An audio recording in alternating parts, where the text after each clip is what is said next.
Hello बच्चों, मैं अंजनी तिवारी आप सबका केमिया वर्ड 247 पे तहे दिल से हार्दिक स्वागत करता हूं।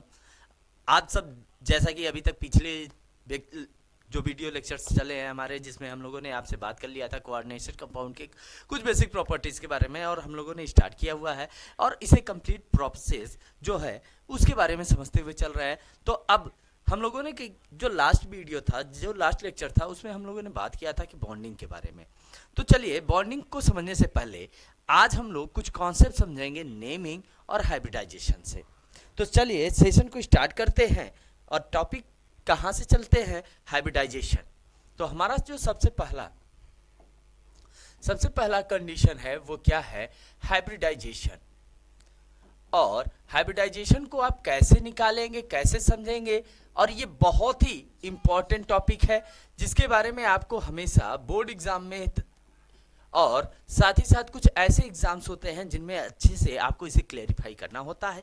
तो चलिए हाइब्रिडाइजेशन को समझते हैं। तो हाइब्रिडाइजेशन कैसे होगा, तो आपको यहाँ पे याद रखना है, हाइब्रिडाइजेशन के लिए आपको वीबीटी कॉन्सेप्ट याद रखना है, वैलेंस बॉन्ड थ्योरी कॉन्सेप्ट याद रखना है। और वैलेंस बॉन्ड थ्योरी को समझने के लिए आपको सबसे पहले एक कॉन्सेप्ट याद रखना है कि यहाँ पे वो कंडीशन अप्लाई कैसे करेंगे। ठीक है, तो इस कंडीशन को अप्लाई करने से पहले हमें थोड़ी सी एक बात करनी है कि अगर हम इस कंडीशन को क्या कर दें, इस कंडीशन के बारे में किससे समझते हैं कि अगर हमारे पास ऐसे कंडीशन हो ए बी सी, या हमारे पास ऐसा कंडीशन हो ए बी सी, जिसमें हमें क्या ध्यान देना होगा कि भाई यहां पे अगर हम बी की बात करें तो बी हमारा क्या होगा, सेंट्रल एटम होगा।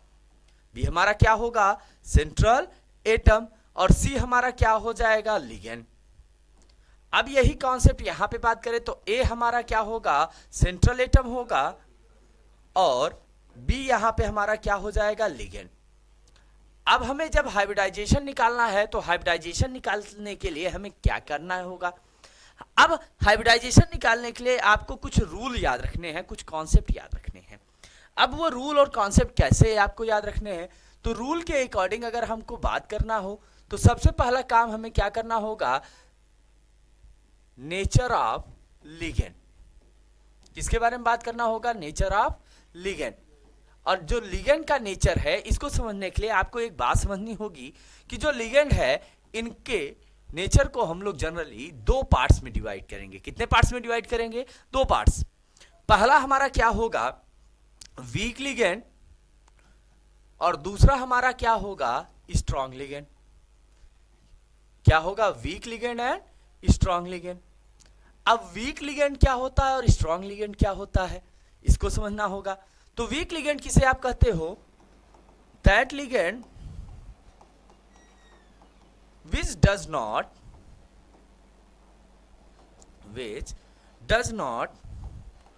causes pairing of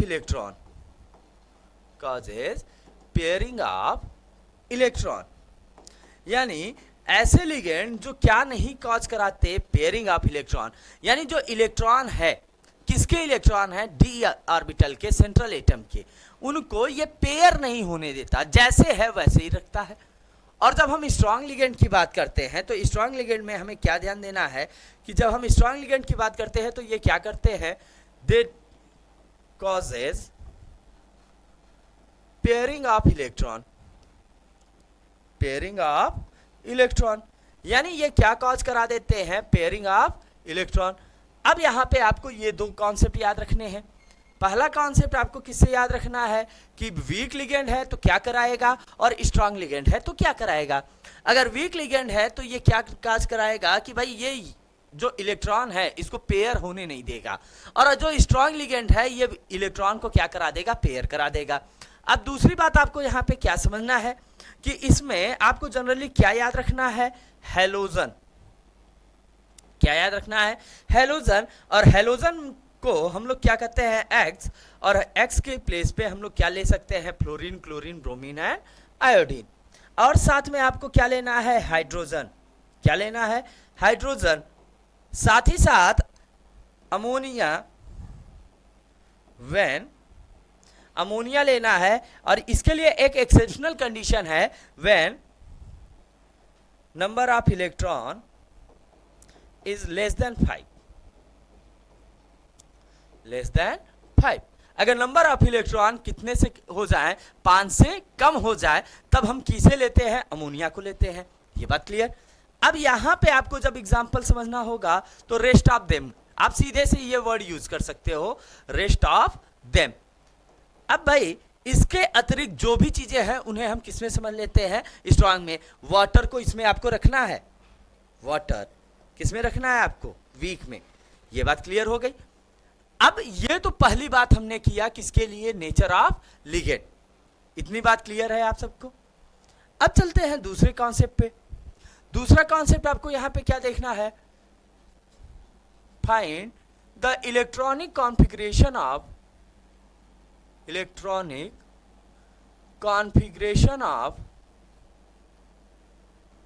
central atom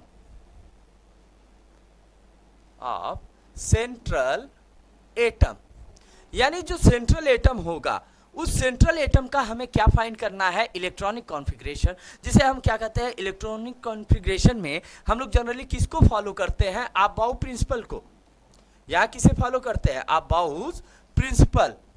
और जो अबाउज प्रिंसिपल है ये क्या कहता है कि जो इलेक्ट्रॉन फिल किए जाते हैं, नंबर ऑफ इलेक्ट्रॉन, यानी ये किसके अकॉर्डिंग फिल किए जाते हैं, एजीमुथल क्वांटम नंबर। किसके अकॉर्डिंग, एजीमुथल क्वांटम नंबर।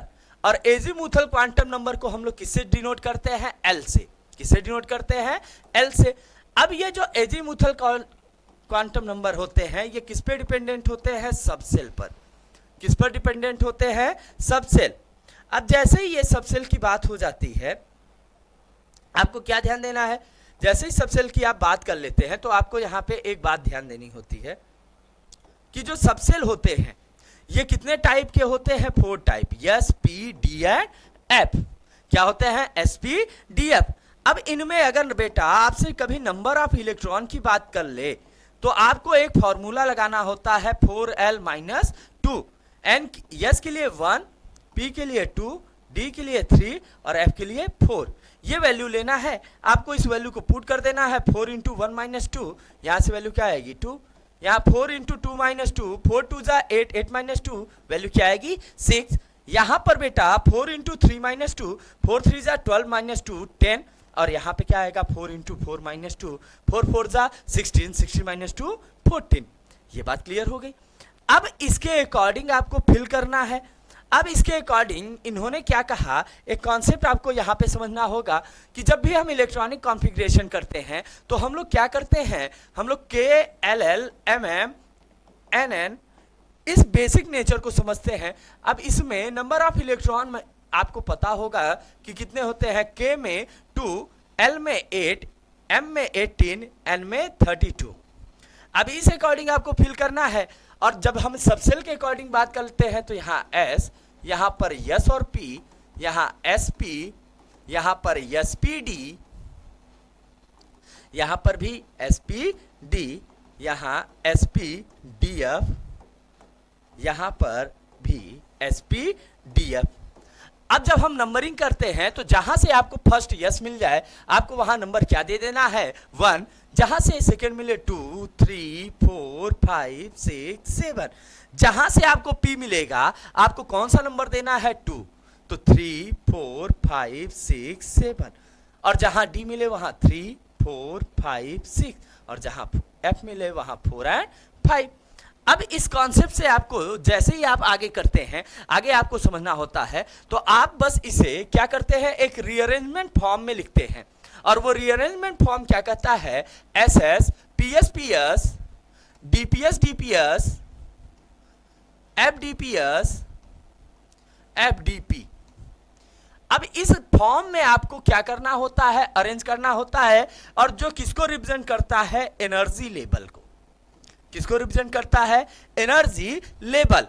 अब जैसे ही आप ये कॉन्सेप्ट समझ लेते हैं कि भाई आपको इस तरीके से इलेक्ट्रॉनिक कॉन्फ़िगरेशन निकालना है, किसका, सेंट्रल एटम का। किसका निकालना है, सेंट्रल एटम। तब आपको क्या करना होता है, अब जैसे ही आपने क्या कर लिया, इलेक्ट्रॉनिक कॉन्फ़िगरेशन निकाल लिया। अब बस आपको क्या करना है कि यहां पे थर्ड वन कंडीशन क्या करना है, according to according to ligand pairing or non-pairing conditions for central atom, atoms electron. अब ये जो इलेक्ट्रॉन होगा, ये जरूर ध्यान देना, ये कौन सा इलेक्ट्रॉन होगा? Outer electron. कौन सा इलेक्ट्रॉन होगा? Outer electron. अब क्या कहा गया कि जो लिगेंड है इसके अकॉर्डिंग आपको क्या कराना है? पेयरिंग और नॉन पेयरिंग कंडीशन। और ये जो कंडीशन है ये किसके लिए होगा? सेंट्रल एटम के लिए जो इलेक्ट्रॉन है, और कौन से इलेक्ट्रॉन है? आउटर, उनके लिए होगा। अब भाई अगर स्ट्रांग होगा, ध्यान देना, अगर स्ट्रांग होगा तो क्या कॉज करा देगा? पेयरिंग कॉज करा देगा। और जो वीक होगा वो क्या कॉज करा देगा?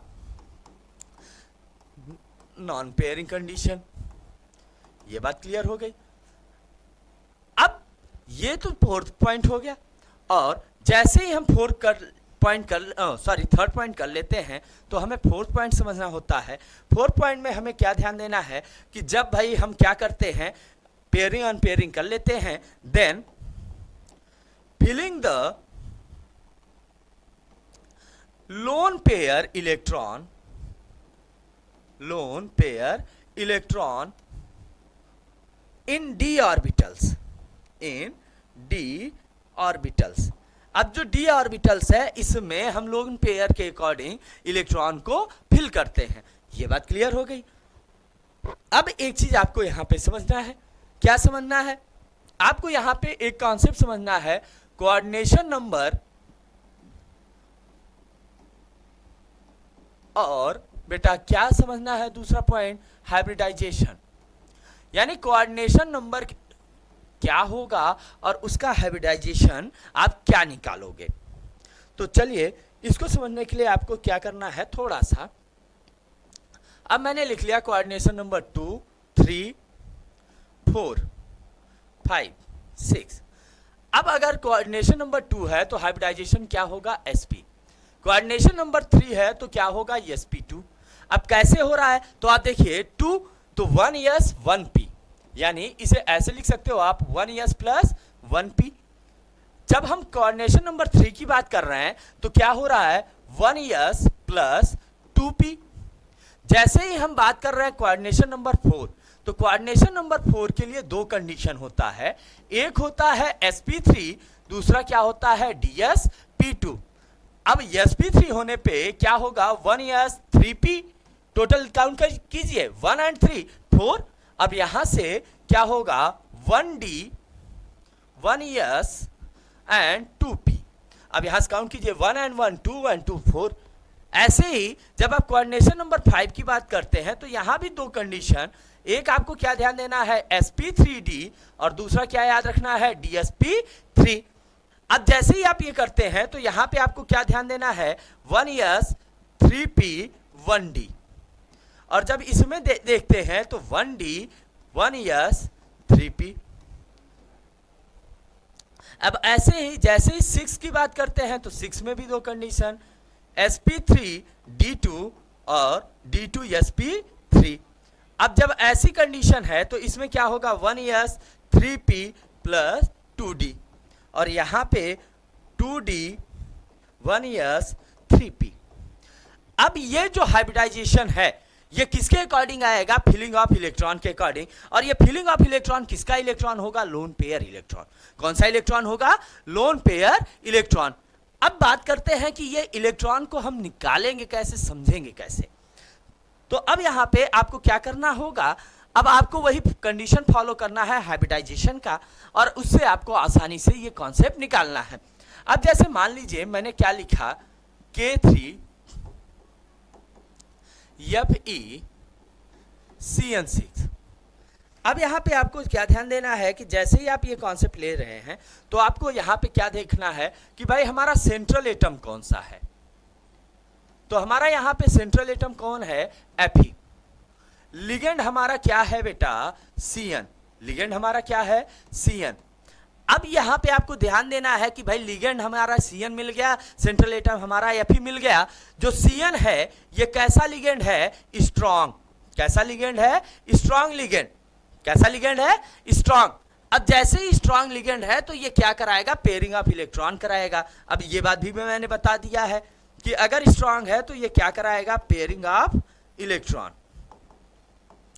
चलो ये इतनी बात हो गई। अब हमें करना है सबसे पहला काम, भाई हमने नेचर देख लिया लिगेंड का। अब दूसरा काम हमें क्या करना होता है? Electronic configuration of central atom. तो सेंट्रल एटम हमारा क्या है? Fe है। तो Fe को हम लोग ऐसे लिख लें 26 Fe। और जब आप बाउ प्रिंसिपल के अकॉर्डिंग हम इलेक्ट्रॉनिक कॉन्फ़िगरेशन निकालते हैं तो क्या आता है? 1s2 2s2 2p6 3s2 3p6 4s2 3d6। अब क्या आ गया? 3d6 आ गया। अब आउटर मोस्ट इलेक्ट्रॉन किसमें है? 3d6। ये कौन से हैं? आउटर मोस्ट, यानी सबसे बाहर वाले इलेक्ट्रॉन हमें देखना है। तो आउटर मोस्ट इलेक्ट्रॉन में क्या आ गया? 3d6 आ गया। अब जैसे ही आपको 3d6 दिख गया ना, अब आपको क्या करना है? पहला काम आपको यहां पर करना है filling of electron in d orbital. तो d ऑर्बिटल बनाइए। अब आपको पता होगा ना कि d ऑर्बिटल में कितने आपको कॉलम बनाने हैं? 5। कितने इलेक्ट्रॉन आपको फिल करने हैं भाई? 6। 1 2 3 4 एंड 5 एंड 1 6। ये हो गया। अब हमें क्या देखना है भाई? नेचर ऑफ लिगेंड के अकॉर्डिंग हमने क्या कहा था? पेयरिंग और नॉन पेयरिंग। यानी अगर स्ट्रांग होगा तो पेयरिंग करा देना और वीक होगा तो अनपेयरिंग रखना। अब यहां पे देखिए स्ट्रांग है तो स्ट्रांग क्या कराएगा? पेयरिंग। यानी जो पेयर्ड है उसको तो कुछ नहीं करेगा, जो अनपेयर इलेक्ट्रॉन है उनको पेयर कर देगा। तो अब यहां बताइए ये हमारा क्या है? पेयर्ड है। ये क्या है? अनपेयर्ड। ये भी है अनपेयर्ड, ये भी अनपेयर्ड है और ये भी अनपेयर्ड। यही है अनपेयर्ड। यानी अब पी एंड यूपी वाला कॉन्सेप्ट आपको याद रखना है। अब जैसे ही आप ये कॉन्सेप्ट करते हैं तो मैंने क्या कहा कि जो अनपेयर इलेक्ट्रॉन है उन्हें आपको क्या कर देना है? पेयर कर देना है। तो यानी जैसे ही आप ये इलेक्ट्रॉन यहां लाना है। अब ध्यान ये देना, कोई कह दे कि सर इसी को उठा के मैं यहां ला दूं, तो भाई ये बताओ कि जो पेयरिंग होगा अंत वाला जहां पहले स्टार्ट होगा, जो पहला अनपेयर्ड होगा उसके पास जो सबसे अंत वाला होगा वो आएगा। ये दिमाग में बैठा लेना। तो क्या होगा कि यहां से ये इलेक्ट्रॉन यहां आएगा और यहां से ये इलेक्ट्रॉन यहां आएगा। तब ये क्या कंडीशन कॉज करा देगा कि भाई यहां पेयर्ड हो जाएगा, ये पेयर्ड हो जाएगा, ये पेयर्ड हो जाएगा। अब ये दोनों क्या हो गए? वैकेंट हो गए। अब क्या करना है? आपको देखना है नंबर ऑफ लिगेंड। क्या देखना है? नंबर ऑफ लिगेंड, या जिसे आप क्या कह सकते हो? Coordination number. यहां पे भाई यूनिडेंटेड है तब तो कोई दिक्कत नहीं, सिंपल सी बात मैं कह रहा हूं, कोऑर्डिनेशन नंबर। और यहां पे कोऑर्डिनेशन नंबर क्या है? 6। हमें कितने वैकेंट ऑर्बिटल चाहिए भाई? 6 वैकेंट ऑर्बिटल चाहिए। अब अभी हैं कितने? यहां पे देखिए 1 एंड 1 2 है। अब 6 चाहिए तो 6 के लिए हमें क्या ध्यान देना है कि जब भी हमें नया ऑर्बिटल बनाना है तो हम लोग किसे फॉलो करेंगे? S P D F। यानी सबसे पहले S बनाएंगे, फिर P बनाएंगे, फिर D बनाएंगे और लास्ट में F बनाएंगे। तो S के लिए कितने ऑर्बिटल होते हैं भाई? 1। P के लिए कितने होते हैं? 3। D के लिए 5 और F के लिए 7। तो यहां से क्या होगा? S के लिए 1, P के लिए 3, अब D के लिए मैंने क्या बना दिया? ये 5। अब हमें चलना है बेटा, कितने कोऑर्डिनेशन नंबर हैं? 6। हमें 6 वैकेंट ऑर्बिट चाहिए। 1 2 3 4 5 एंड 6। ये 6 हो गए। अब यहां पे आप बताइए ये किस में भरे गए? ये D में था, ये किस में है? S में, और ये किस में है? P में। अब बताइएगा कि D में कितने? एक ये रहा 1 और ये 2, तो क्या हो गया? D2। यस तो अकेला है। P में कितने हैं? 1 2 3, तो P में कितने हो गए? 3। तो अब इनको हम लोग क्या करते हैं? कंबाइनिंग फॉर्म में लिखते हैं। तो ये क्या बना? D2sp3। तो यहां से आपको हाइब्रिडाइजेशन निकालना आ गया होगा। उम्मीद है कि यहाँ पे आपको ये कॉन्सेप्ट समझ में आ गया होगा कि कैसे मैंने यहाँ पे हाइब्रिडाइजेशन निकाला और कैसे आप इस हाइब्रिडाइजेशन को फॉलो कर सकते हैं और कैसे इसे इलेबोरेट कर सकते हैं। ये बात क्लियर। अब इसी तरीके से मैंने यहाँ पे स्ट्रॉन्ग लिया था, अब मैं कोई वीक ले लेता हूं। अब मैंने ले लिया K4FeCl6। अब यहाँ पे सिमिलर कॉन्सेप्ट है। अब इस सिमिलर कॉन्सेप्ट को थोड़ा सा मैं करता हूं। हाँ, अब यहाँ पे देखिए फिर वही काम, हमें सबसे पहला काम हमें क्या देखना है, लिगेंड। लिगेंड हमारा क्या है, Cl, और Cl क्या है, वीक लिगेंड। क्यों? क्योंकि देखो मैंने वीक लिगेंड में आपको अभी इससे पहले के कॉन्सेप्ट में बताया था, अगर आपको ध्यान होगा।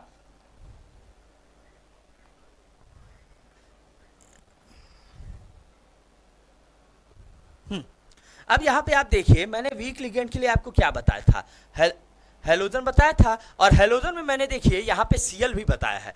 तो यहाँ से आपको याद रखना है कि भाई यहाँ से आपको ये याद रखना है कि Cl है तो क्या होगा, वीक लिगेंड होगा। क्या होगा, वीक लिगेंड। अब वीक लिगेंड है तो ये क्या करेगा, अनपेयरिंग, यानी ये पेयरिंग नहीं कॉज कराएगा, जैसा है वैसे ही रहने देगा। अब हम बात करें सेंट्रल एटम की, तो हमारा जो सेंट्रल एटम है वो क्या है, Fe है। सेंट्रल एटम हमारा क्या है, Fe। और जैसे ही Fe की हम बात कर रहे हैं तो अब हमारा काम क्या है कि जैसे ही हमें ये पता चल गया सेंट्रल एटम Fe, लिगेंड ये, तो हमारा अब काम स्टार्ट होता है सबसे पहला इलेक्ट्रॉनिक कॉन्फ़िगरेशन। तो अब Fe के लिए हम क्या करते हैं, 26 Fe होता है, हम लोग वही सिमिलर कॉन्सेप्ट यूज करते हैं, इलेक्ट्रॉनिक कॉन्फ़िगरेशन। और किस मेथड से, अबाउ प्रिंसिपल से। तो क्या करते हैं, 1s2 2s2 2p6 3s2 3p6 4s2 3d6। अब जैसे ही आपने डी में 6 निकाल लिया तो आपको आउटर मोस्ट का देखना होता है। तो आउटर मोस्ट में क्या है, आउटर मोस्ट में आपके क्या है, 3d6।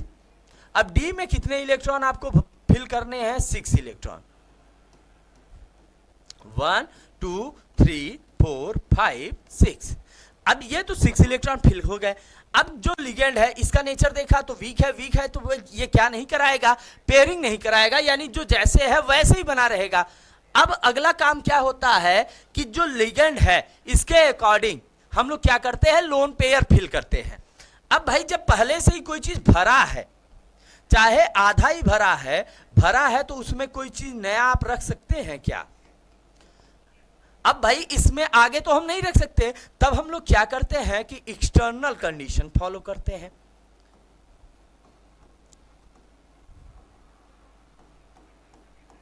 अब ऐसे ये हो गया। अब हमें कितना चाहिए भाई, 6। कितने चाहिए, 6। अब यहां से हमें 6 और भी देखना है, 1 2 3 4 5 एंड 6। ये किस में है भाई, S में, ये किस में है, P में, और ये किस में है, D में। यस में अकेला है, P में कितने हैं, 1 2 3, और D में कितने हैं, 2। तो यहां से ये क्या बन गया, sp3d2। तो यहां से हाइब्रिडाइजेशन आपको ये क्लियर हो गया कि भाई अगर स्ट्रॉन्ग लिगेंड है तो क्या होगा और वीक लिगेंड है तो क्या होगा। अब एक चीज दिमाग में बैठा लेना, मैं जो बताने जा रहा हूं बेटा दिमाग में एक बात बैठाना है, ट्रिक चाहे समझ लीजिए चाहे जो समझ लीजिए। अब जिनके पास कितने इलेक्ट्रॉन, 28 इलेक्ट्रॉन तक, 20 इलेक्ट्रॉन तक के जो एलिमेंट है, ठीक है, इसमें कौन से, ध्यान दीजिएगा, 23 24 25 26 27 28 29 30। पहले पूरे की बात मैं कर लूं, 21 22। कहने का मतलब क्या है, डी में 1, डी में 2, डी में 3, डी में 4, डी में 5, डी में 6, डी में 7, डी में 8, 9 एंड 10। अब यहां पे आपको क्या ध्यान देना है कि D1 2 3, D1 2 3 अगर ऐसी कंडीशन है तो वीक, क्या वीक होने पर या स्ट्रांग होने पर, वीक या स्ट्रांग में बेटा जो हाइब्रिडाइजेशन फॉलो होगा वो कहां से फॉलो होगा? डी से, यानी start hybridization start with D.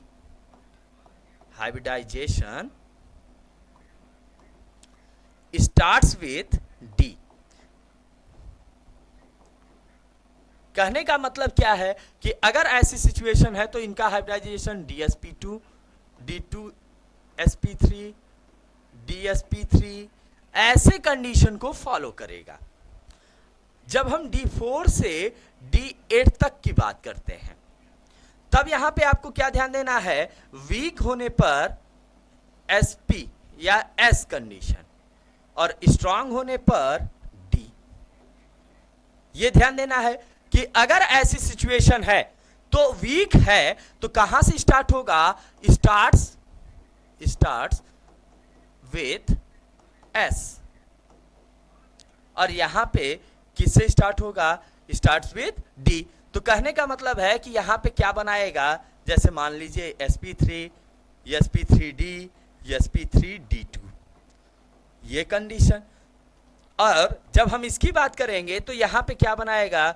DsP2, DsP3, D2sp3, यानी ये कंडीशन। अब यहां पे आपको दो चीजें मिल गई। अब आपको एक कॉन्सेप्ट ये भी याद रखना है, D9 एंड 10। अब D9 या 10 वीक और स्ट्रांग, जो हाइब्रिडाइजेशन होगा ये कहां से स्टार्ट होगा? S से। कहने का मतलब क्या है? sp3, sp3d, sp3d2। अब ये दिमाग में बैठाए रहिएगा कि अगर ऐसी सिचुएशन है तो हाइब्रिडाइजेशन कहां से और किसका हाइब्रिडाइजेशन होगा। ये बात क्लियर हो गई। तो यहां से अभी तक मैंने आपसे हाइब्रिडाइजेशन कॉन्सेप्ट के बारे में बात कर लिया। अब आपसे नेक्स्ट वीडियो में हम लोग बात करेंगे कि आयनिक कंडीशन यानी कैटायनिक एनायनिक कंडीशन में हाइब्रिडाइजेशन हम लोग कैसे निकालते हैं और उसके लिए कौन से कंडीशन को फॉलो करते हैं। ठीक है, तो इसी उम्मीद और आशा के साथ कि आज का भी वीडियो आप सबको बहुत पसंद आया होगा। तो चलिए मिलते हैं नेक्स्ट वीडियो में, तब तक के लिए धन्यवाद। जय हिंद, जय भारत।